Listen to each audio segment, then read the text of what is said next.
Hey, Reba lady, how incredible that they're re-releasing this album. Um, that was a long time ago. Uh, Gosh, I had fewer wrinkles and no gray hair. Um, we were on just brand new on the label, the Benson label, and had done an album called Closer Never. We were called Found Free. In the 80s, we'd become Bash in the Code, and we were on Word, Myrrh label, and then Star Song later. That I just did 20 years of my life right there. But you came up to look at us to see if we would be okay to open for you and also to do backup for you. And we passed the test, and it was the height of the staying alive, ooh, ooh, ooh, ooh era.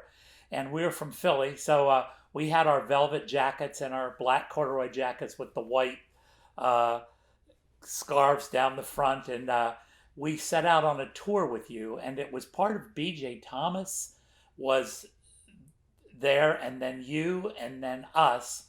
And there were some nights, like at Disneyland, where we were just behind you.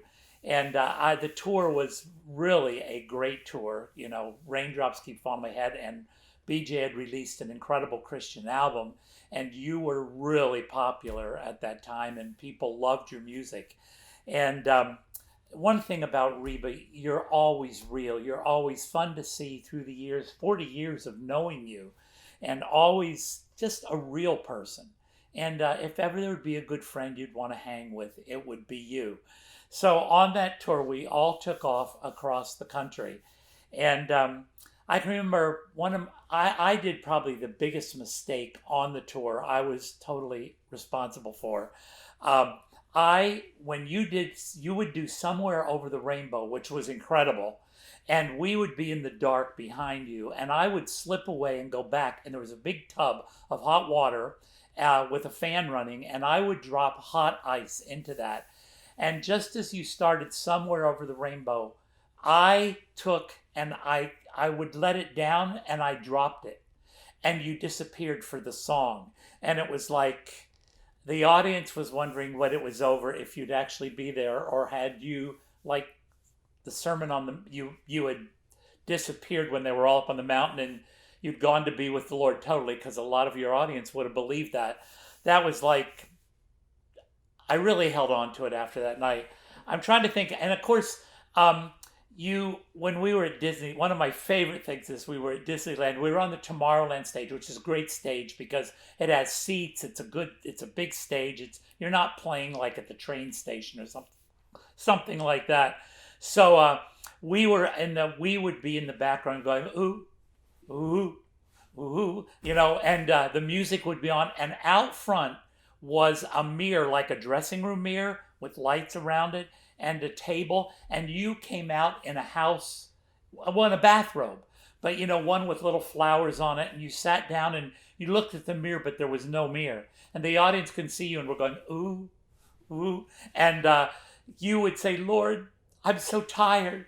So many things aren't good. I don't know if I can go on, but in your strength, and you'd say, I'm going to go on. And the audience would applaud, and they'd take the table away. You'd take off the thing, and you'd go out. And of course, you would be beautifully dressed and look great. One of the great things was our keyboard player and his wife. She had been a manager for Gucci and a model for Gucci. And he was great at makeup and hair, and did that professionally, and was also a worship leader.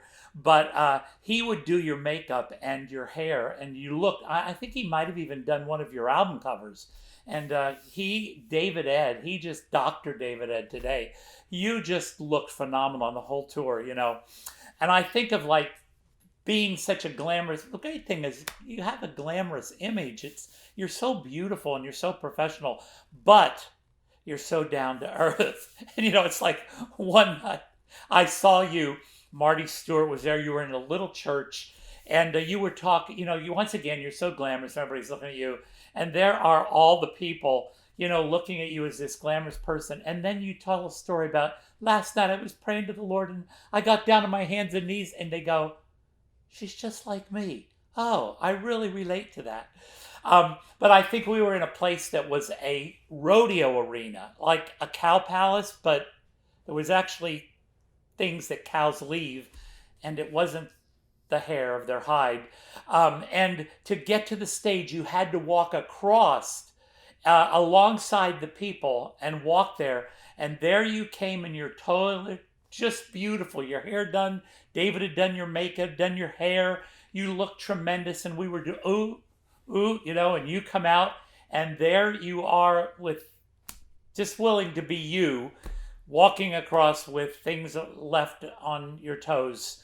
Um, I think of seeing you through the years. You've always been consistent, and you are the lady, but you are the fun lady. You are the down to the earth lady. You are the lady that loves the Lord, and you can always count on. And when I was 20 years on the road in a band, and when I left and went to work in the record companies, one day I said to my wife, "Gosh, it's so much easier in the real world."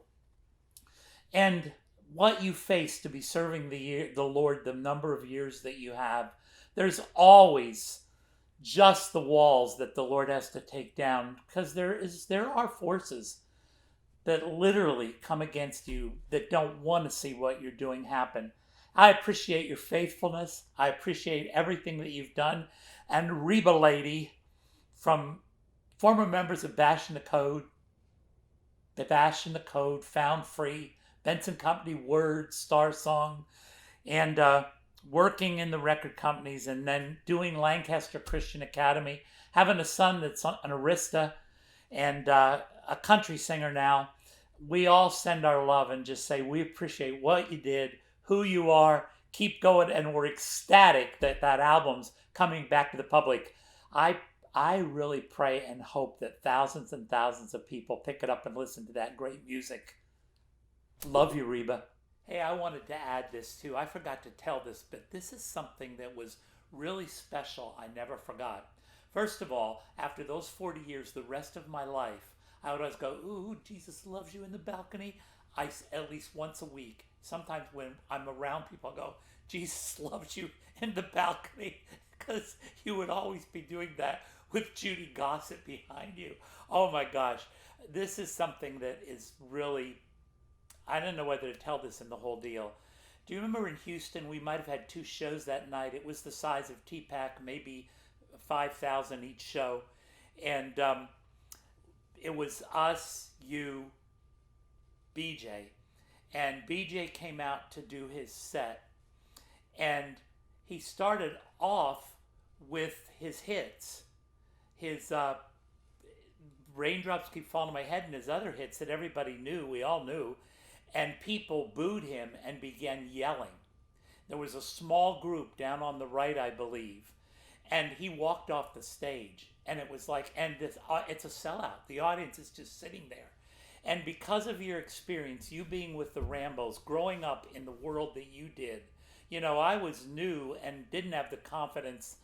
I could have said something, but I never would have had the confidence to go out there. But you had seen enough and been around enough and felt secure enough who you were in the Lord to literally go out in front of the audience and take the mic and say, "I want to say right now what's happening is not right. And if you don't like this, please get up and go to the box office. This is so hurtful to BJ." I don't know whether if you said as a new Christian or not, but you said that, and those people got up.